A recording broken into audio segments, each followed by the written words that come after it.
नमस्कार जी बिजनेस पर आप सबका स्वागत है। मैं हूं अनिल सिंघवी। चाहे आप ट्रेडर हों, छोटे इन्वेस्टर हों, लॉन्ग टर्म इन्वेस्टर हो, जुलाई के महीने आते ही टेंशन भी होती है, पसीने भी छूट जाते हैं और ख़ास तौर से अगर आप एफएनओ के ट्रेडर हैं तो फिर आपके लिए और ज़्यादा कन्फ्यूजन की कौन सा आईटीआर यानी कि इनकम टैक्स रिटर्न चुनें, कहाँ, कैसे, किस तरह से इनकम टैक्स रिटर्न फाइल करें। डिविडेंड मिला तो क्या करना है, बोनस शेयर मिले तो कैसे टैक्स लगेगा, ढेर सारी उलझन है। और अगर आपकी सैलरी की भी कमाई है, ट्रेडिंग की भी कमाई है, बिजनेस भी कर रहे हैं, कुछ और इन्वेस्टमेंट भी कर रहे हैं, तो रिटर्न कैसे भरना है। ट्रेडर और इन्वेस्टर्स की इसी तरह की सभी कन्फ्यूजन और दुविधाओं को दूर करने के लिए आज हम लेकर आए हैं आपके लिए मार्केट इनकम की टैक्स हेल्पलाइन।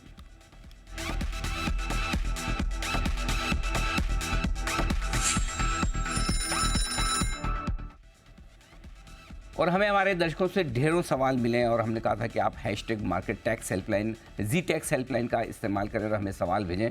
और कम से कम हमें 400 से 500 सवाल मिले।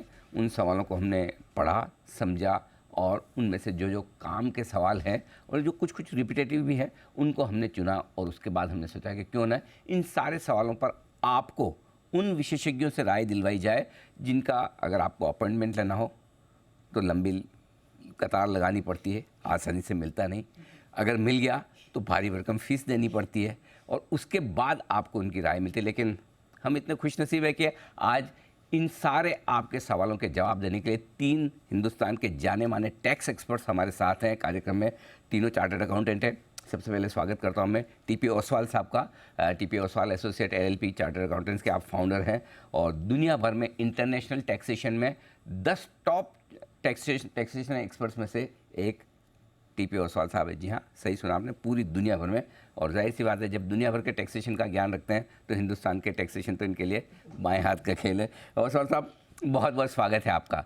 हमारे साथ एक और बेहद खास मेहमान है बीडी जोखाकर एंड कंपनी की partner Divya Jokhakar. Young chartered accountant है लेकिन पूरी गहरी पकड़ रखती है वो उन सारे मुद्दों पर जो कि capital market, investment, mutual fund, इनसे जुड़े हुए जो भी टैक्सेशन है उन पर दिव्या जी की बड़ी गहरी पकड़ है। दिव्या जी, आपका भी बहुत बहुत स्वागत है। और एक और ख़ास मेहमान हमारे साथ हैं, वो हैं आपके लिए मनोहर चौधरी एंड एसोसिएट्स के पार्टनर अमित पटेल साहब। अमित पटेल साहब मुंबई में, पूरे देश में टैक्सेशन के मामले में बड़े जाने पहचाने नाम है। कई बड़ी बड़ी दिग्गज कंपनियों के बोर्ड पर भी हैं। State bank of Mauritius, LIC housing, इसके साथ क्वांटम म्यूचुअल फंड की जो ट्रस्टी कंपनी है उसके बोर्ड पर भी आप डायरेक्टर हैं और टैक्सेशन के मामलों की गहरी पकड़ रखते हैं। सर, आपका भी बहुत बहुत स्वागत है। चलिए सवालों का सिलसिला शुरू करता हूँ। अच्छा ओसवाल साहब, इसमें ना ऐसा सिस्टम कैसा रखा है, कोई फ्लो नहीं है, फ्री फ्लो है।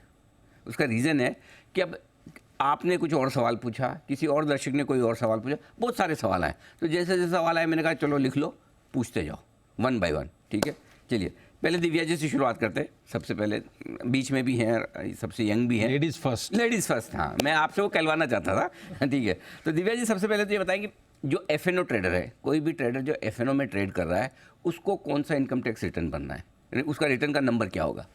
स्वाभाविक तौर से आपको ITR 3 फाइल करना है। ओके। पर अगर आप प्रिजम्पटिव टैक्सेशन में अपना इनकम दिखा रहे हैं, जैसे कि एफएनओ ट्रेडर प्रिजम्पटिव टैक्सेशन में भी दिखा सकता है, तो वो ITR 4 फाइल करेगा। एक इसमें कैच ये है कि अगर आप ट्रेडर होने के बावजूद अनलिस्टेड शेयर्स होल्ड कर रहे हैं या कोई कंपनी में डायरेक्टर है तो प्रिजम्पटिव टैक्सेशन होने के बावजूद आप ITR 3 ही फाइल करेंगे। ओके जी। ये प्रिजम्पटिव टैक्सेशन क्या होता है? ये प्रिजम्पटिव टैक्स ऐसा है कि इनकम जो बिजनेस इनकम है या प्रोफेशनल इनकम है या कोई certain type of business income होती है जैसे ट्रांसपोर्टर है वगैरह, तो उनको 6% से 8% फिक्स टैक्स रेट लगाए तो उनके टर्नओवर के ऊपर। अच्छा, स्टैंडर्ड स्टेट। उनका कोई एक्सपेंसेस का डिटेल नहीं लेना है, कुछ भी नहीं करना है। बस इतना भरो का बात। जैसे प्रोफेशनल है, आपकी 50% इनकम पे टैक्स लगेगा, नॉर्मल रेट ऑफ टैक्स। अच्छा, तो इसका मतलब आपका रेट ऑफ टैक्स 35% है, 45% है, 43% है, तो उनका रेट ऑफ टैक्स आधा हो जाएगा। अच्छा, ये सुविधा हमें भी करवाओ ना सर। तो आप भी चार्ट अकाउंटेंट है, लेकिन मैं तो सैलरी वालों को नहीं हो सकती ऐसी। आप बिजनेस इनकम लो इन कंपनी से, तो हो जाएगा। आपके साथ बैठना पड़ेगा सर। लेकिन अच्छा प्रिजम्पटिव, लेकिन आप नहीं आ सकते उसमें क्योंकि आपकी इनकम का लेवल और वो इनकम का लेवल बहुत डिफरेंस है। ओके चलिए, आपकी गलतफहमी मैं दूर नहीं करना चाहता, मेरी इनकम बहुत अच्छी है, ऐसा सवाल साहब मानते हैं। तो प्रिजम्पटिव टैक्सेशन अगर आपका है, यानी कि आप किसी फिक्स दर से टैक्स भर रहे हैं अपनी कमाई पर, तब तो आपको ITR 4 भरना है, और अगर ऐसा नहीं है तो आपको ITR 3 भरना है। दिव्या जी बताइए। जी sir, Amit sir, long term investor हैं जो खाली भाई मैंने लिया, आराम से साल 2 साल में बेचूंगा, चाहे मैंने म्यूचुअल फंड में इन्वेस्ट किया हो या फिर मैंने शेयर खरीदे हो, मुझे ट्रेडिंग वेडिंग नहीं करनी, मैं तो आराम से कैपिटल गेंस लेता हूँ, मुझे कौन सा रिटर्न भरना होगा? ITR फॉर्म सिलेक्ट करने के लिए सबसे पहले आपको देखना है कि आपकी इनकम जो भी है उस साल की, हर साल में आपको ये देखना पड़ेगा जी। अगर आपके इनकम में बिजनेस इनकम है, कोई भी, चाहे F&O की हो या कोई भी हो, अगर बिजनेस इनकम है तो ITR 3, जैसे कि दिव्या ने कहा। अगर बिजनेस इनकम नहीं है तो ITR 1 या 2 लगेगा। ओके। 1 बहुत कम लोगों को अप्लाई करता है, ज़्यादातर लोग ITR 2 में आमतौर पर ITR 2 लगता है। लेकिन कैपिटल गेन के साथ बिजनेस इनकम भी है तो ITR 3। ITR 3, ओके, ये लगेगा ITR 3। और अगर प्रिजम्पटिव टैक्स होता है तो ITR 4। सर क्या है औसत साहब, ऐसा नहीं करवा सकते आपकी सबके एक ही भर दो भाई, जिसमें होगा लगा देंगे ना। गवर्नमेंट ने कोशिश की थी लास्ट ईयर कि तो? सबका एक ही रिटर्न बनाया जाए, लेकिन ये इतना कॉम्प्लिकेटेड हो जाएगा ऑनेस्टली स्पीकिंग, अच्छा, कि हर आदमी को अपना रिटर्न भरने के लिए पूरा रिटर्न देखना मैं तो उसको कॉम्प्लिकेटेड, मेरे हिसाब से तो जब कॉम्प्लिकेटेड खत्म होगा जब मुझे आप तीनों को बुला के शो न करना पड़े, अपने आप हम कर ले। नहीं, मेरे हिसाब से इनकम टैक्स 5 करोड़ रुपए तक के इनकम पे हटा देना चाहिए, और उसके बाद वाले इनकम पे आप लगाइए पूरा rate of tax, no problem, ताकि 5 करोड़ रुपया या थोड़ी लिमिट कम कर दीजिए चलेगा। लेकिन क्योंकि इनकम टैक्स से जो रेवेन्यू मिल रहा है वो उससे कई ज़्यादा रेवेन्यू आपको दूसरे खर्चे गवर्नमेंट पब्लिक करेगी, उससे मिल जाएगा। ओके, इंटरेस्टिंग, बहुत बढ़िया सर। अच्छा दिव्या जी, डिविडेंड नहीं, इसमें एक इनके सवालों में एक एडिशनल करना पड़ेगा मुझे। फॉर्म नंबर 1 जो भरेंगे टैक्स पेयर, वो फॉर्म नहीं भर सकते यदि आपके पास कोई फॉरेन में एसेट है। अच्छा, विदेश में यदि आपके पास कुछ भी पैसिव इनकम अर्न करने की क्षमता रखने वाली एसेट है, तो वो आदमी फॉर्म नंबर 1 नहीं भर सकता। अच्छा, उसके लिए फिर दूसरा फॉर्म, उसको फिर वो दूसरा फॉर्म नंबर 2 या फॉर्म नंबर 3 लगेगा, डिपेंडिंग ऑन। हाँ, तो इतना एक ध्यान रखना है। अच्छा, बढ़िया सर। हाँ, आपकी हमेशा जरूरत बनी रहेगी सर, मुझे ऐसा लगता है, कभी कम होने वाली है जी। जब जितनी बार सरकार ने सरल फॉर्म कोशिश की है लाने की, उतना मुश्किल हो उतनी बार मेरे हिसाब से बहुत ही असरल फॉर्म्स लाए गए। ज़्यादा मुश्किल हो गया तो हमारे सबके लिए अच्छा होगा कि वो इसको और सरल बनाने की कोशिश ना करें। ठीक बात है। अच्छा दिव्या जी, अपना डिविडेंड आमतौर पर अगर हमारे इन्वेस्टमेंट है छोटा मोटा जो भी है, अपनी अपनी क्षमता के हिसाब से कंपनियां डिविडेंड देती आता है, डिविडेंड की कमाई पर टैक्स कैसे लगेगा ये बताएं। डिविडेंड हालांकि स्लैब रेट पे टैक्स होता है, आपको ग्रॉस लेवल पे आपका डिविडेंड डिक्लेयर करना है ITR में। तो आपका 26 ईयर्स में TDS कटा है, उसका आप टैक्स क्रेडिट लेंगे। ITR 1 में भी डिविडेंड दिखा सकते हैं, पर अगर आपका टोटल इनकम, कई लोगों को डिविडेंड पूरे साल में 50 लाख से ज़्यादा भी मिल सकता है, तो आपको ITR 1 से निकल के ITR 2 में जाना रहता है, क्योंकि ITR 1 में भी एक तौर के इनकम का कैप है। अच्छा। एग्रीकल्चरल इनकम मोर देन 5,000 नहीं दिखा सकते। अगर आप अनलिस्टेड शेयर्स में इन्वेस्ट करके बैठे हैं तो वो ITR 1 वापस लागू नहीं होगा। तो ज़्यादातर एक्चुअली जो फेमस ITR है वो आपका ITR 2 है, और अगर आप बिजनेस में है तो ITR 3 आपका फेमस ITR हो जाएगा। तो डिविडेंड शेड्यूल OS में इनकम फ्रॉम अदर सोर्सेज में दिखाना चाहिए। ओके, तो जितना भी डिविडेंड पे टैक्स कट के आया है वो आप टैक्स का क्लेम ले लीजिए जी। 10%, 5,000 से ज़्यादा अगर डिविडेंड लिया तो 10% TDS कट के आएगा। ठीक है। और कंपनी को आपने अगर पैन नंबर नहीं दिया है तो कंपनी काटेगी 20% TDS। तो जब भी आप शेयर खरीदें और अपनी जो डिटेल है उसमें पैन नंबर जरूर डाल दें। आपका डीमेट अकाउंट है ना, उसमें पैन नंबर डाल देना। पैन नंबर नहीं डाला तो 20% TDS कटेगा। टैक्स कटा मतलब आप छूट ले सकते हैं, ऐसा नहीं गया पानी में गया वैसा नहीं, लेकिन ज़्यादा क्यों कटवाना है फालतू में, वो ध्यान में रखिए। उसमें एक पॉइंट मैं ये यहाँ पर कहना चाहूँगा कि अगर पैन नहीं दिया तो कंपनी, जैसे आपने कहा कि TDS 20% के हिसाब से काटेगा। प्रॉब्लम उसमें ये होगा कि उनके पास पैन नहीं है तो वो आपके एक्चुअल जो पैन है उसके सामने वो दिखाएंगे नहीं, तो आपको क्रेडिट भी नहीं मिलेगी। पैन कार्ड होना बहुत जरूरी है। हाँ, तो पैन कार्ड होना और वो कंपनी को देना दोनों ज़रूरी है। ओके। और सुन साहब देखो, ये बोनस शेयर पे भी टैक्स लगेगा अगर मैं बेचता हूँ तो। बोनस शेयर तो हम सब से मुफ्त का है, उस पर क्यों टैक्स देना? ऐसा है कि पहले प्रोविजन इनकम टैक्स में ऐसी थी कि जब बोनस शेयर मिलता है तो बोनस और ओरिजिनल शेयर की मिलके एक एवरेज कॉस्ट निकाली जाती थी, वो कॉस्ट का डिडक्शन मिलता था। वो सुप्रीम कोर्ट ने उसको मान्य कहा, तो बाद में जिस असेट की कोई भी वैल्यू आपने पे नहीं की है और वो असेट आपको मिलने लगी, तो वो असेट कुछ लोगों ने क्लेम किया कि एसेट की कोई कॉस्ट ही नहीं है तो टैक्सेबल नहीं होना चाहिए। तो सुप्रीम कोर्ट के ये डिसीजन के बाद में ये गवर्नमेंट ने अमेंड किया लॉ को, बोनस की कॉस्ट जीरो है तो आपको बोनस की पूरी वैल्यू जो सेल करोगे वो पूरी आपकी depending upon the period of holding, long term या short term, capital gain tax लगे। ये समझो सर, मेरे पास में फॉर एग्जांपल टाटा स्टील के शेयर, एक पे एक बोनस आ गया, ठीक है, 400 का भाव 200 हो गया, ठीक है, और मेरे पास 100 शेयर थे, 200 शेयर हो गए, मैंने 100 शेयर बेचे, भाव मैंने 225 में बेचे क्योंकि आधा रह गया था भाव, 400 का भाव। जब आप कोई भी शेयर बेचोगे तो आपको प्रिंसिपल फॉलो करना है फर्स्ट इन फर्स्ट आउट। हाँ, तो फर्स्ट क्या था आपके पास? Original share. हाँ, 400 रुपये आपने 125 रुपया, 115 रुपया कुछ प्राइस पे की थी। हाँ, और उसके आज 250 रुपया आप बेच रहे हो। तो डिफरेंस है उसका लॉन्ग टर्म कैपिटल गेन या शॉर्ट टर्म। वो तो आधे रह जाते हैं ना सर भाव। समझो मैंने 400 रुपये में टाटा स्टील खरीदा, 100 शेयर, अब एक पे एक बोनस आ गया, भाव हो गया घट के 200 रुपये और शेयर हो गए 200, ठीक है, मैंने बेचा 225 में, तो अब मेरी ओरिजिनल कॉस्ट तो 400 रुपये है। करेक्ट, आपकी ओरिजिनल कॉस्ट डिवाइड हो गई क्योंकि आपको बोनस आ गया। डिवाइड करनी पड़ेगी? डिवाइड करनी पड़ेगी। अच्छा, ओके। तो और उसमें भी वो माना जाएगा जो पहला खरीदा हुआ है, उसको पहले बेचा हुआ माना जाएगा, बाद में खरीदा। तो मतलब आपकी ओरिजिनल कॉस्ट टैक्स बोनस को एडजस्ट करने के बाद उस पर टैक्स भरना है। ओरिजिनल कॉस्ट तो उतनी ही रहेगी, बोनस की कॉस्ट जीरो मानी जाती है। ओके। और आपने जब ओरिजिनल शेयर बेचे तो आपको जो ओरिजिनल कॉस्ट दी थी वो आपके 225 रुपये में जो बोनस के बाद में जो प्राइस आया उसमें से डिडक्शन मिलेगा। और बचा हुआ कैपिटल गेन आपको टैक्सेबल उसके हिसाब से होगा। लेकिन जब आप बोनस शेयर बेचोगे, और वो भी समझ के चलिए कि बोनस आप लॉन्ग टर्म करके बेच रहे हो, 1 साल होल्ड करके, तो बोनस शेयर का जब बेचोगे तो उस समय भाव समझो 300 रुपया है, तो 300 रुपया पूरा ही आपके हाथ में टैक्सेबल होगा, जीरो डिडक्शन मिलेगा। तो अमित जी थोड़ा मुझे इसको और विस्तार से समझिए। तो पहली बिक्री में करूँगा उसमें टैक्स लगेगा? आपके same example, Tata steel 100 share आपने 400 में खरीदे थे, ठीक है, और उसके ऊपर आपको 100 शेयर बोनस मिला।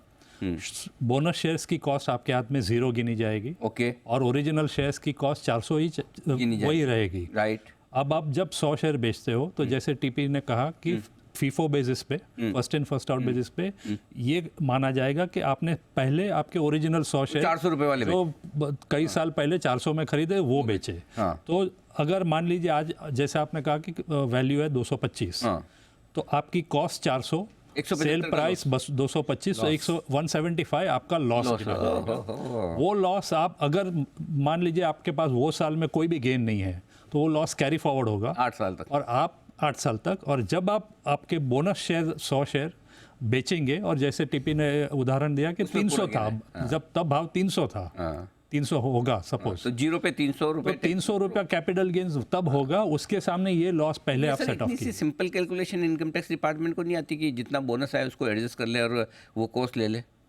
वही थी, रूल तो वही था। धुन भाई कपाड़िया सुप्रीम कोर्ट के डिसीजन के बाद में चेंज किया गवर्नमेंट। अच्छा, ओह सॉरी, मतलब अब कोर्ट ने चेंज किया तो हम क्या बोले? बाकी तो सिंपल है सर, ये तो इलॉजिकल है ना कि जीरो कॉस्ट कैसे गिन रहे, जो जिसके पैसे दिए हैं, कोई चीज़ की कॉस्ट जीरो कैसे हो सकती है? यदि आप मुझे पूछोगे कि इनकम टैक्स में कौन सा सबसे ज़्यादा कॉम्प्लिकेटेड सेक्शन है, तो कैपिटल गेन चैप्टर। हाँ, आज यदि पूरा कैपिटल गेन सेक्शंस यदि हमको कहना होगा तो हम रेफरेंस दिए बगैर, देखे बगैर बोल नहीं सकते। ठीक है सर, फिर हमने शो सही किया, सब ज़्यादा फोकस कैपिटल गेन पे। अगर मैं एक बात ऐड कर सकूं कि लॉन्ग टर्म कैपिटल लॉस आपका अगर इस साल में सेट ऑफ नहीं हो रहा है लॉन्ग टर्म गेन के सामने, तो आप जो 8 साल कैरी फॉरवर्ड कर रहे हैं तो नेक्स्ट ईयर से लॉन्ग टर्म गेन के सामने एडजस्ट कर सकते हैं। और शॉर्ट टर्म लॉस में आप दोनों टाइप के गेन के सामने एडजस्ट कर सकते हैं, और carry forward short term loss भी दोनों टाइप के गेन के सामने। क्योंकि लॉन्ग टर्म गेन पे टैक्स तो 10% ही देना है, शॉर्ट टर्म पे 15 देना होता, तो उसके सामने भले आप कर लो लॉन्ग टर्म, तो इनकम टैक्स को तो बच रहा है ना पैसा, उनको तो दिक्कत है नहीं। और लॉन्ग टर्म 10% के सामने आपको 1 लाख का भी एक बेनिफिट मिलता है। वो क्या है? वो 1 लाख का बेनिफिट आपका एग्जेम्पशन है जो 112 हाँ, सेक्शन 1 लाख रुपए तक का आपका लॉन्ग टर्म कैपिटल गेन है 1 साल में, तो उस पर टैक्स नहीं लगता। जी। परफेक्ट। अच्छा, एक और चीज़ है सर, अमित जी, जो लोग SIP करते हैं या ACP करते हैं, उनका शॉर्ट टर्म और लॉन्ग टर्म का पीरियड कैसे तय होगा? अगर मेरा क्लाइंट मेरे पास आता है और उसने SIP या SEP किया है तो मुझे बहुत तकलीफ होती है। अच्छा। क्योंकि ये जो कैपिटल गेन्स कैलकुलेशन होता है, मान लीजिए किसी म्यूचुअल फंड में हर महीने 5,000 कोई निवेश कर रहा है SIP के द्वारा, और 3 साल तक उसने किया, करेक्ट। तो 36 महीने 5-5 हज़ार उसने इन्वेस्ट किया। तो हर एक इंस्टॉलमेंट जो वो इन्वेस्ट कर रहा है, हर एक इंस्टॉलमेंट की डेट ऑफ परचेज अलग हो जाती है।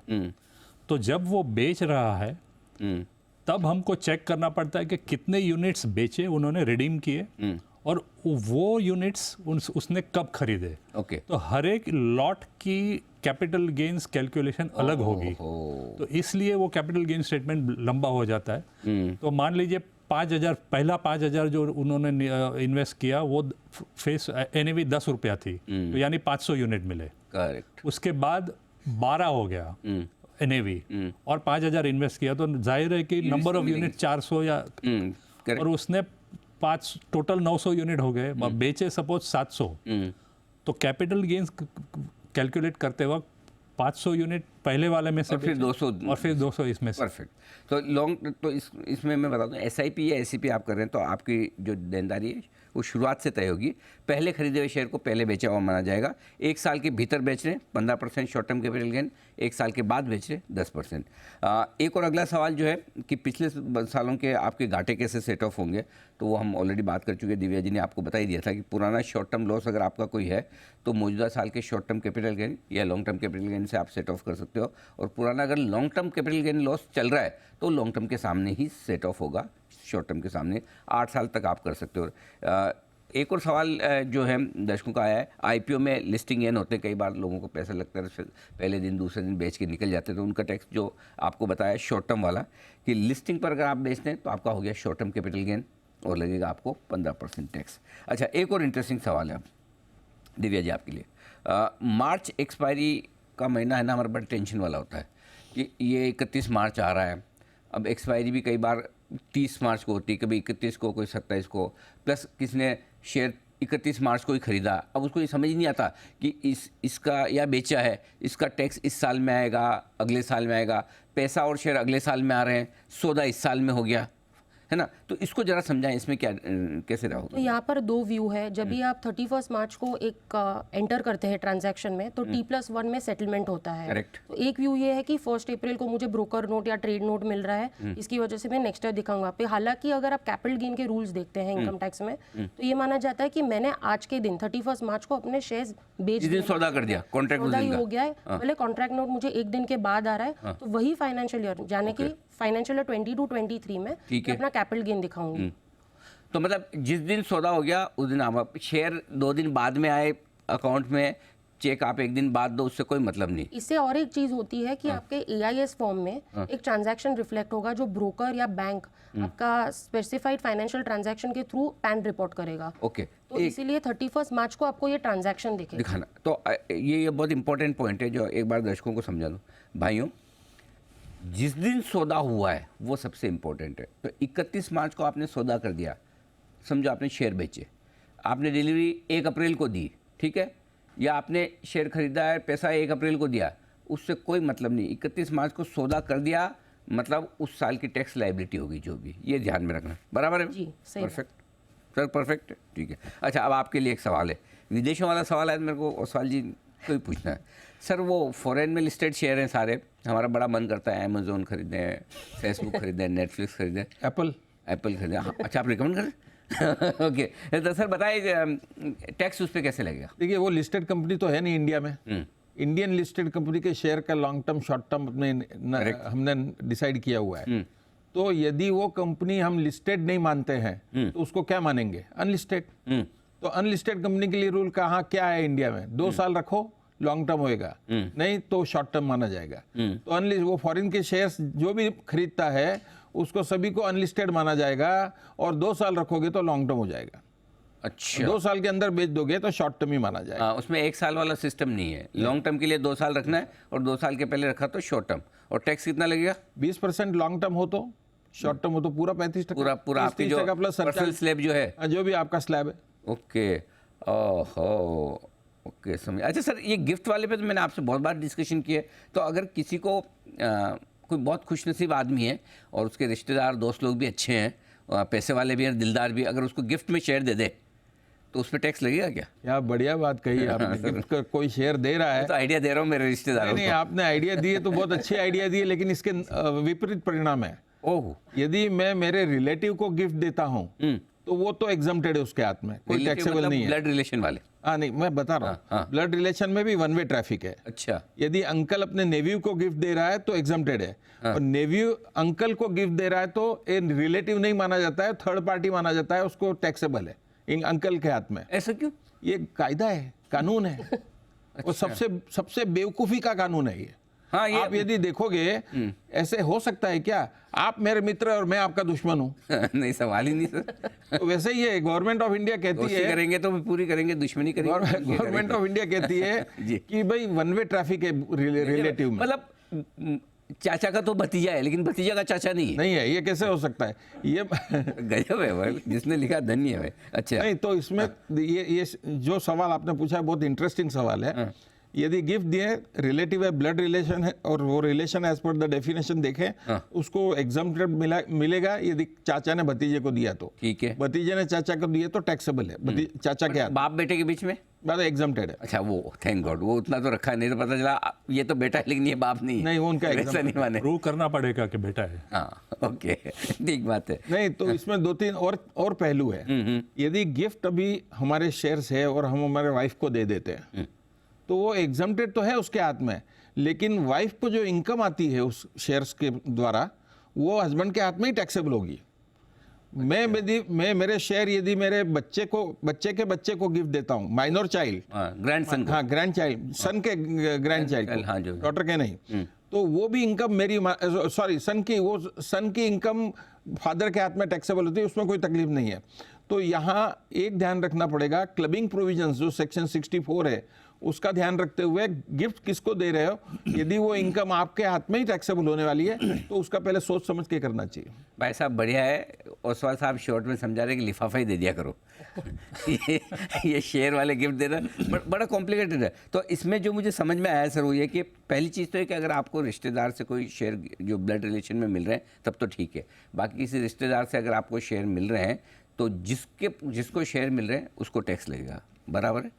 एक तो ये हो गया, और दूसरा है कि जिस दिन आपको शेयर मिल गए, ट्रांसफ़र होकर आपके अकाउंट में आ गए, उसके बाद डिविडेंड की या जो भी कमाई हो रही है उसकी टैक्स देने की जिम्मेदारी जिसको शेयर गिफ्ट में मिले उसकी, माता पिता और दोनों तरफ के ग्रैंड पेरेंट और बच्चे आदि पर, रिश्तेदारों पे ये नियम लागू होंगे। अमित जी, ये बराबर है? कुछ इसमें बदलाव? नहीं, ठीक है, लेकिन और एक पहलू है कि मान लीजिए आपके रिलेटिव ने आपको गिफ्ट दी, तो वो गिफ्ट का जो ट्रांजैक्शन है उस पर आपको टैक्स नहीं भरना पड़ेगा, ठीक है। लेकिन जब आप बेचोगे वो शेयर्स और तब आपके हाथ में कैपिटल गेन्स होगा, तो उस वक्त आप सोचेंगे कि मैं कैपिटल गेन कैसे कैलकुलेट करूं, क्योंकि आपने तो कोई कॉस्ट दी नहीं है। तो इस तरह के ट्रांजैक्शंस में इनकम टैक्स एक्ट में ये लिखा गया है कि आपके हाथ में कॉस्ट और डेट ऑफ एक्विजिशन, जो आपको जिसने गिफ्ट दी उसकी डेट और उसकी कॉस्ट ऑफ एक्विजिशन आपकी मानी जाएगी। अच्छा, तो मान लीजिए आपको आज कोई गिफ्ट देता है और आप कल बेचते हो, तो आपके हाथ में तो एक ही दिन आपने होल्ड किया तो वैसे शॉर्ट टर्म हो जाता है। लेकिन अगर जिसने आपको गिफ्ट दी है उसने 10 साल तक वो शेयर्स रखे थे, तो आपका भी होल्डिंग पीरियड 10 साल हो जाएगा। और उससे प्राइस लेनी पड़ेगी, भाई साहब आपने कब लिया था क्या? और वो नहीं बताया, बोले मैं तो नहीं बताऊँ, मैं तो ऐसी गिफ्ट दे रहा हूँ, लेना तो ले। तो फिर तो तकलीफ है। तकलीफ है, ओके। अपना लिफाफा वाला सिस्टम बढ़िया है, वो ले लो दे लो, यूपीआई से कर लो ज़्यादा से ज़्यादा। एक छोटा, आप कुछ कहना चाहते हैं? छोटा, थर्ड पार्टी को गिफ्ट देते हो तो टैक्सेबल है। थर्ड पार्टी यदि मुझे कोई गिफ्ट देती है तो मेरे हाथ में टैक्सेबल है, रिसिपिएंट के हाथ में टैक्सेबल। करेक्ट। लेकिन 50,000 के ऊपर हो तो, हाँ, 50,000 तक टैक्स है।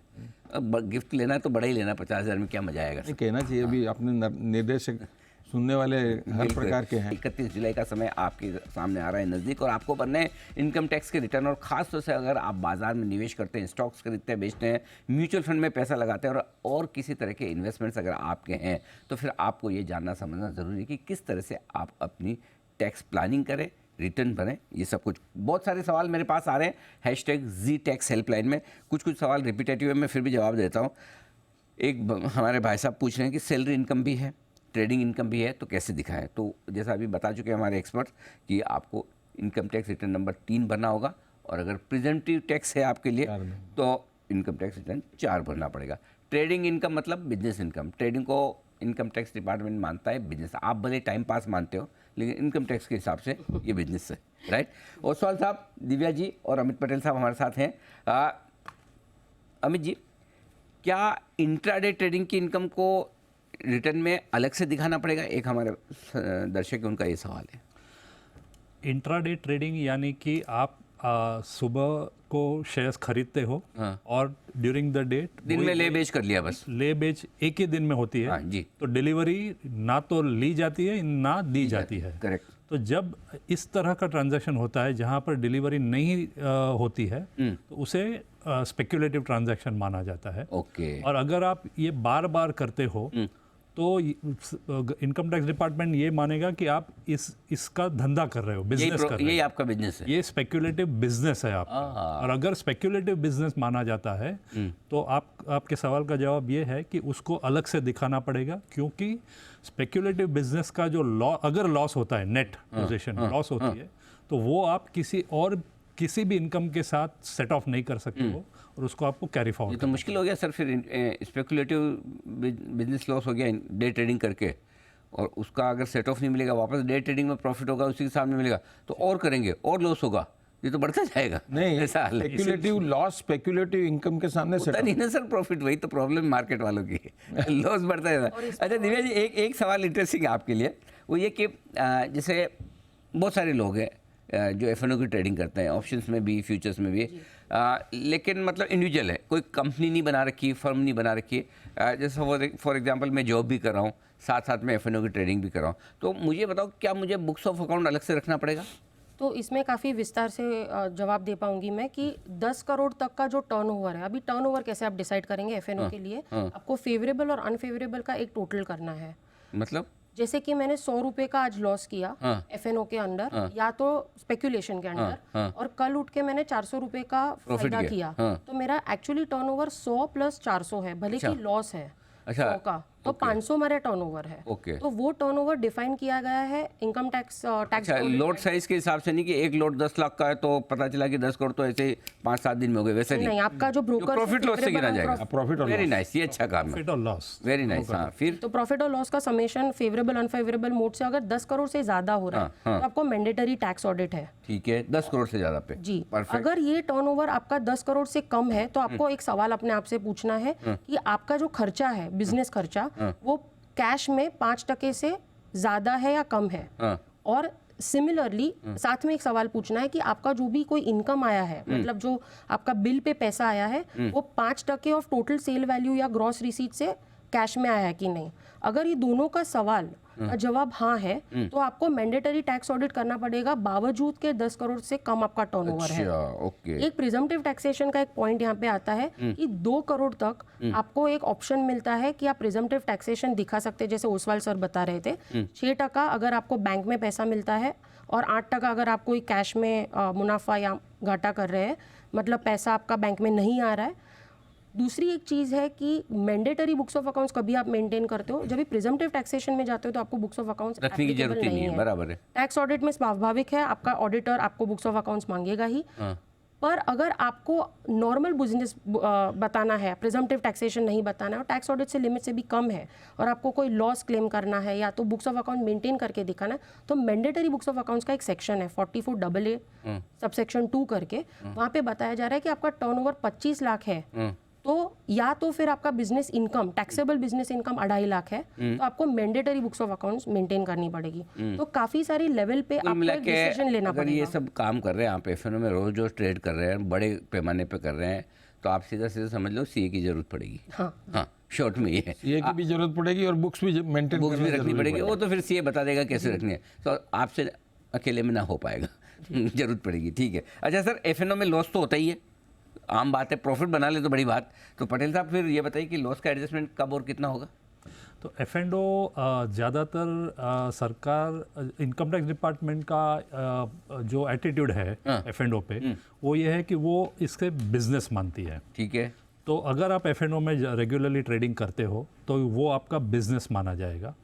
एक ही एडवांटेज ये है कि एफ&ओ में भी डिलीवरी नहीं होती है। करेक्ट।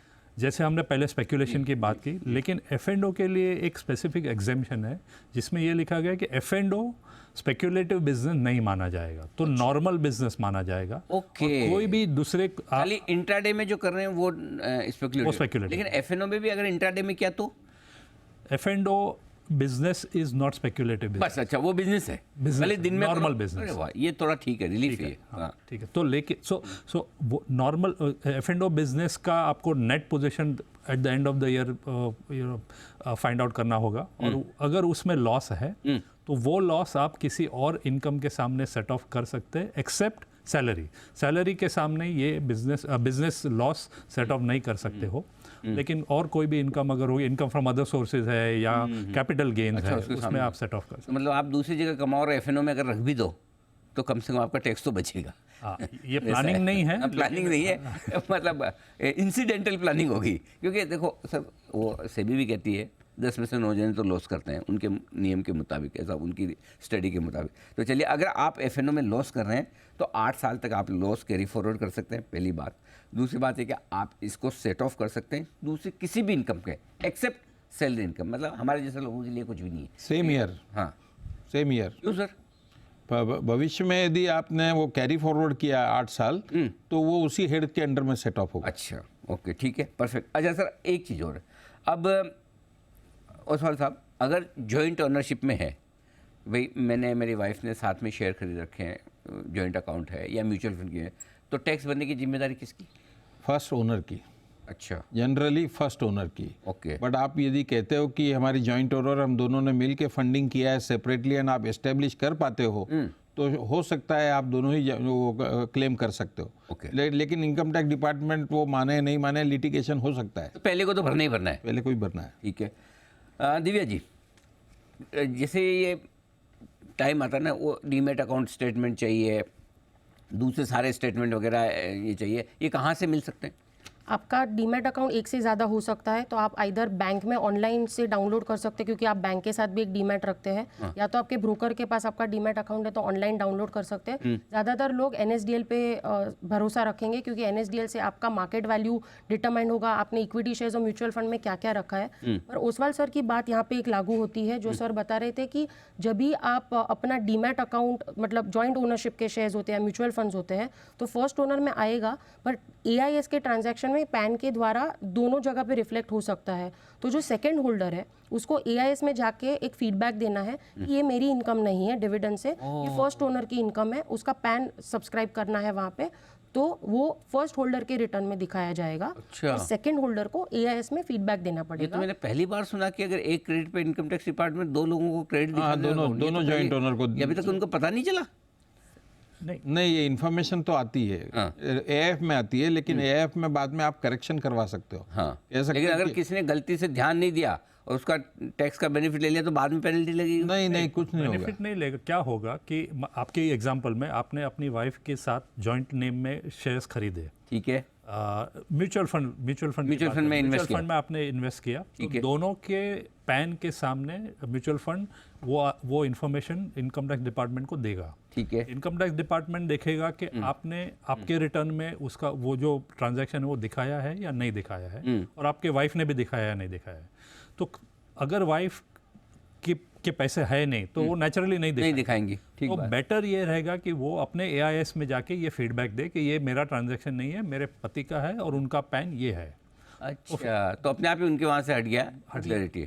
ओके। आप नहीं हटाओगे तो आपने रिटर्न भर दिया तो रीओपनिंग की नोटिस आ सकती है। अच्छा, तो ये इसमें होता है सर, एडिट करने का ऑप्शन होता है, ऐसा कर सकते? हाँ, कर सकते हैं, उसको लिखना पड़ता है। 5 टाइप के फीडबैक दे सकते हैं अच्छा। कि एक तो इम्पोर्टेंट वाला है कि मेरा इनकम नहीं है, ये दूसरे किसी पैन का, जब भी आपको पता है। और कई इनकम रहती है जो आपको मालूम नहीं होती और आपकी भी नहीं होती, तब डिनाई कर सकते हैं और 2 कमेंट्स भी डाल सकते हैं वहाँ पे, तो काफ़ी स्पेसिफिक है वो। अच्छा ओसवाल साहब, एक तो विदेशी कंपनियों का आपने बताया कि टैक्स कैसे लगता है, और दूसरा अनलिस्टेड कंपनियों का भी आपने बताया थोड़ा सा। उसमें कुछ और पॉइंट आप ऐड करना चाहते थे? आप कहते हैं कि विदेशी कंपनियों में कुछ और इंटरेस्टिंग पॉइंट है कि आपको अकाउंट डिटेल्स वगैरह बतानी होती है। हाँ, देखिए इसमें क्या है कि विदेशी कंपनी में यदि हमने कहीं निवेश किया है, नॉट ओनली निवेश, शेयर्स में निवेश किया हो, प्रॉपर्टी ली हो, या कोई और दूसरी असेट है मेरी विदेश में जिससे मुझे इनकम मिल रही है, नहीं मिल रही है, तो ये सभी असेट्स आपको शेड्यूल एफए में डिस्क्लोज करने कंपलसरी है।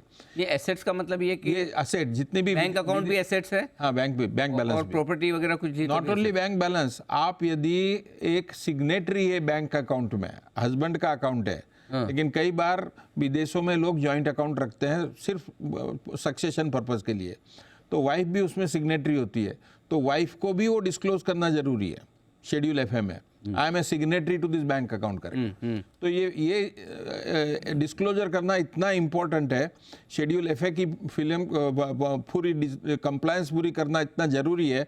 क्यों कि यदि नहीं डिस्क्लोज किया तो एक नया कायदा है इंडिया में, ब्लैक मनी एक्ट 2015 का, तो ब्लैक मनी एक्ट में सेक्शन 43 में उस पर 10 लाख की पेनल्टी है यदि आपने कोई आइटम शेड्यूल एफए में डिस्क्लोज नहीं किया है। ऑफिसर को ऑफ कोर्स डिस्क्रेशन दिया गया है कि भाई आप लेवी कर सकते हो पेनल्टी, लेकिन कोई ऑफिसर इंडिया में ऐसा नहीं है जो वो रिलीफ देता है, वो पेनल्टी लगाता ही है, क्योंकि बंदर के हाथ में यदि छड़ी देते हो तो चलाएगा ही चलाएगा।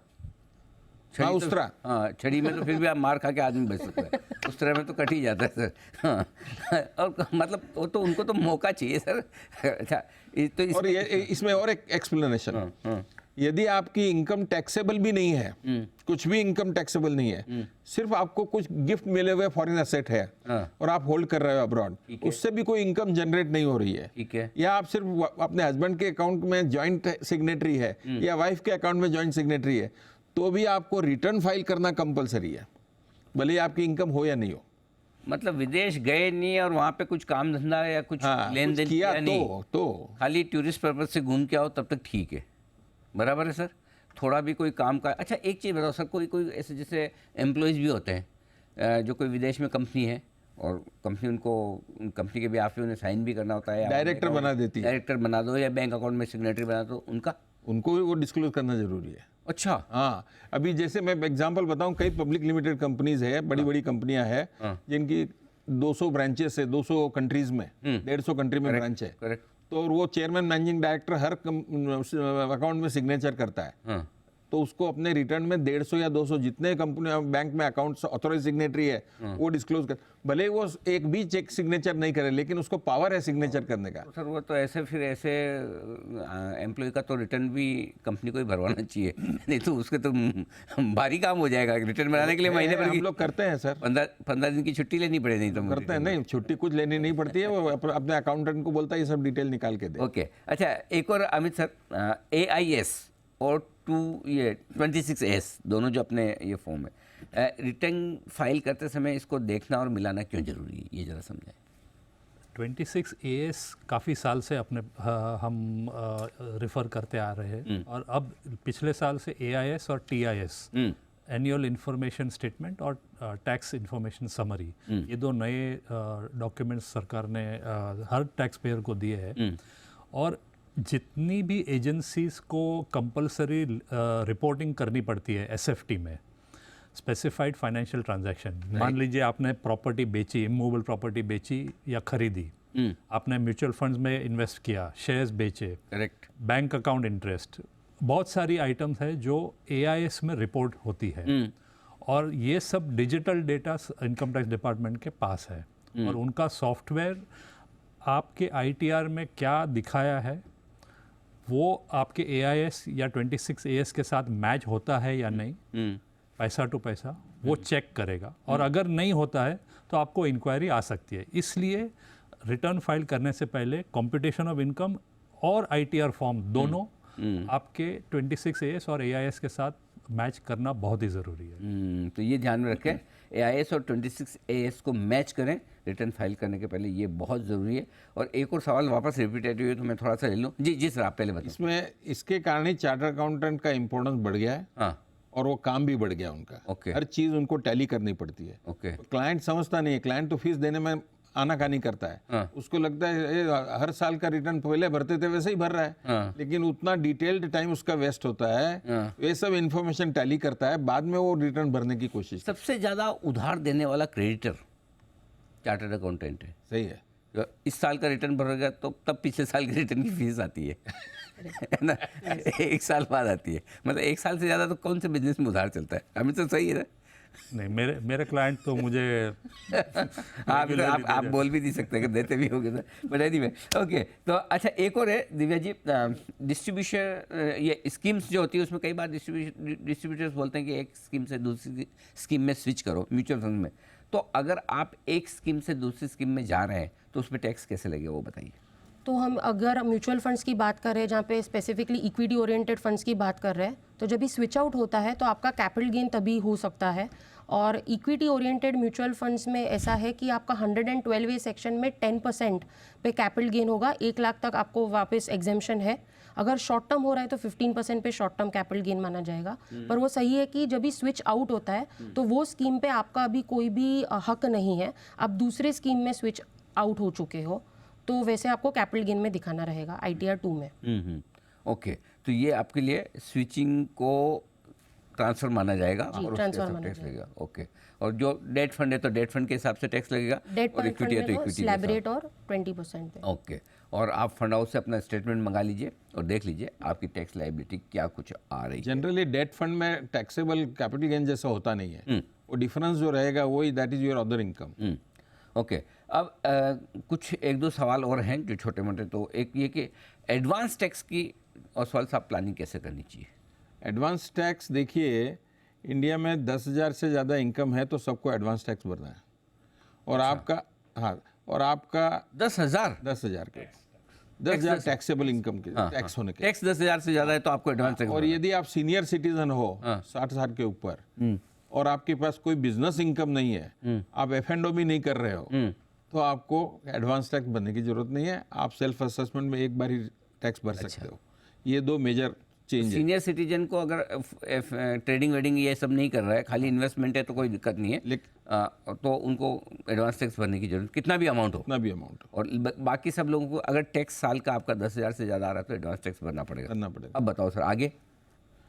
4 इंस्टॉलमेंट में भरना पड़ता है, 15 जून, 15 सितंबर, 15 दिसंबर और 15 मार्च, चारों इंस्टॉलमेंट। लेकिन इक्वल नहीं है, थोड़ा एक पहला जून का इंस्टॉलमेंट कम है, बाद में 30% है। तो अच्छा सर, जैसे कि कोई मार्केट का आदमी है, अब मुझे तो नहीं पता ना कि 31 मार्च 2024 को निफ्टी कहाँ होगा, मेरे स्टॉक का भाव क्या होगा।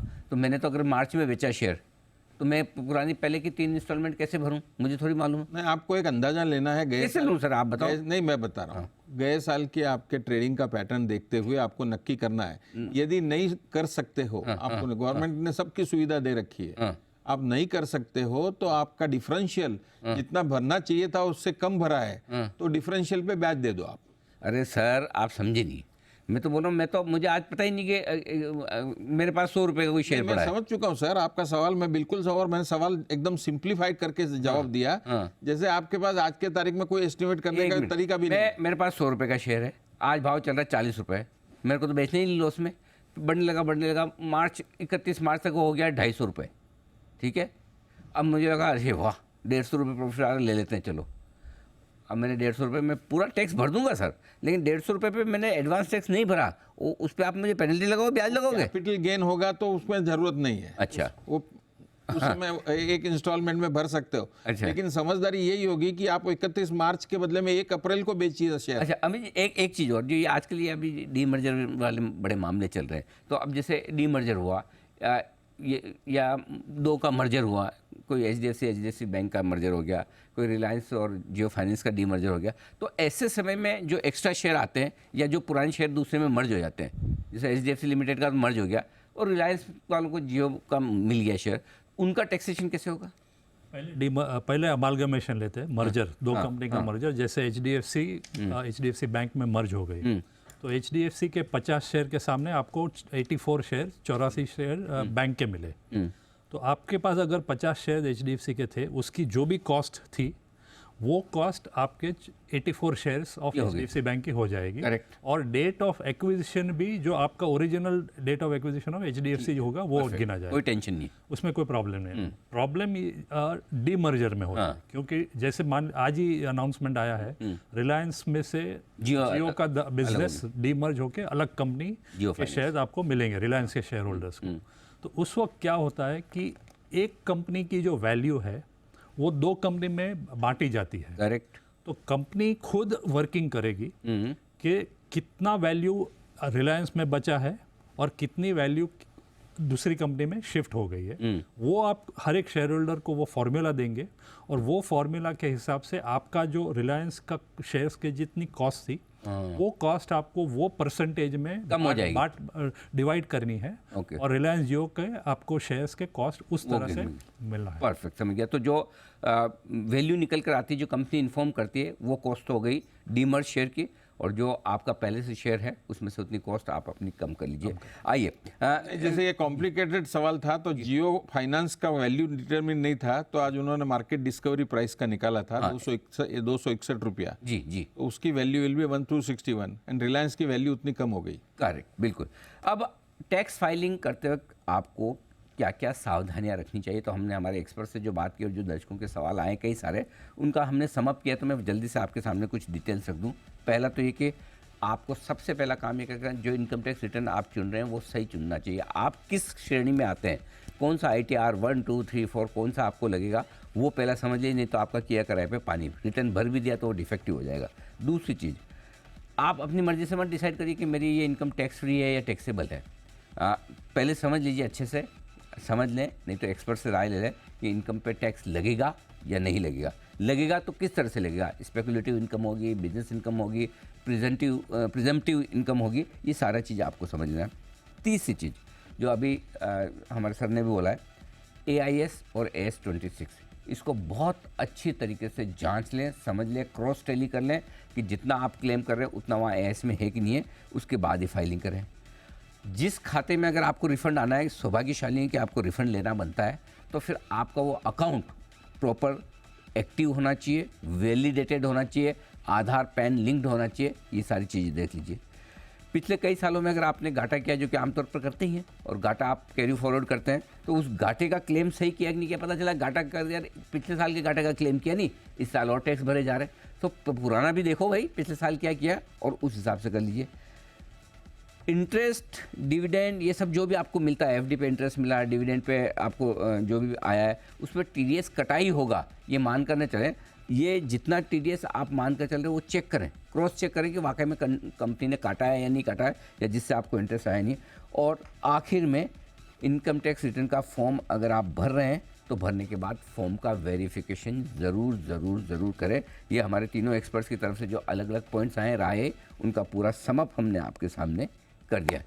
यदि आपकी इनकम 50 लाख के ऊपर है जी, तो आपको एक असेट एंड लाइबिलिटीज डिस्क्लोज करने जरूरी है रिटर्न में, कंपलसरी।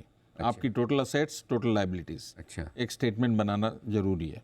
वो सैलरी वालों को भी इनकम 50 लाख के ऊपर है तो इनकम 50 लाख तो सैलरी वाले को भी, अच्छा, सैलरी वाले को ओके, मतलब वो irrespective of business salary, irrespective, मतलब एक तरह से आपको 50 लाख रुपए से सालाना ज़्यादा आप कमा रहे हो, तो आप एक तरह से बैलेंस शीट आपको देनी है, मोटा मोटी बैलेंस सॉर्ट ऑफ। अब अगर कोई भी चीज़ बैलेंस शीट में नहीं दिखा रहा है तो आपको शेड्यूल AL में दिखानी है। ज़्यादातर सैलरी या कैपिटल गेन जो कमाते हैं 50 लाख से ज़्यादा टैक्सेबल इनकम में, तो वो बैलेंस शीट मेंटेन नहीं करेंगे, तो उनको अपने एसेट्स और लायबिलिटीज़ दिखाने हैं। अभी वो क्वेश्चन आएगा फेयर मार्केट वैल्यू पे, कॉस्ट पे, तो आंसर है कॉस्ट पे दिखाएंगे आप। वैसे तो देखिए, आप 3 ऐसे महारथी हैं, जितने मैं आपसे पूछते जाऊं सवाल, और सवाल भी अनंत है, अभी भी बहुत सारे लोगों के आ रहे हैं अलग अलग सवाल, लेकिन कहीं तो रुकना पड़ेगा, 1 घंटा हो गया। तो सर बहुत बहुत धन्यवाद, और सवाल साहब, दिव्या जी और साथ ही अमित सर, आप सबका बहुत बहुत शुक्रिया। बड़े बड़े मुश्किल सवालों के जवाब आपने बड़ी आसानी से और अच्छे तरीके से दिए। आई होप कि हमारे दर्शकों को ये टैक्स की हेल्पलाइन बड़ी काम आई होगी। कुछ और सवाल होंगे तो हम सर से निवेदन करके एक शो और आपके लिए करेंगे। फिलहाल आज इस शो में इतना ही, मुझे दीजिए इजाज़त, नमस्कार।